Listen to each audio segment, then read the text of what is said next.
எட்டயபுரம் அருகே பயோடீசல் கடத்தலில் ஈடுபட்ட 2 பேரை கைது செய்து 40,000 லிட்டர் பயோடீசலை பறிமுதல் செய்த காவல்துறையினர் விசாரணை மேற்கொண்டு வருகின்றனர்.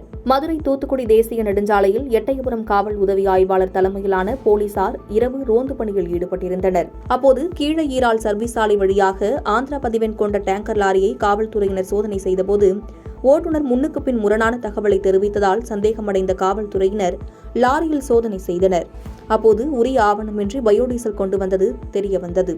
இந்த பயோடீசல் ஆந்திராவில் இருந்து கொண்டுவரப்பட்டது தெரியவந்ததை அடுத்து அதனை பறிமுதல் செய்தும் உத்தரப்பிரதேச மாநிலத்தை சேர்ந்த ராம் பகதூர் மற்றும் தூத்துக்குடி மாவட்டம் வடக்கு செமப்புதூர் பகுதியைச் சேர்ந்த ஐயனார் என இருவரையும் பிடித்து உணவு பாதுகாப்புத்துறை அதிகாரிகளுக்கு தகவல் தெரிவிக்கப்பட்டு அவர்களிடம் ஒப்படைத்தனர்.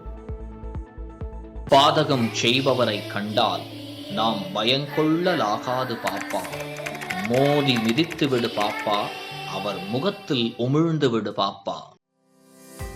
அண்மை செய்திகளை உடனுக்குடன் தெரிந்து கொள்ள இணைந்திருங்கள் இயம்நாடு தொலைக்காட்சியுடன்.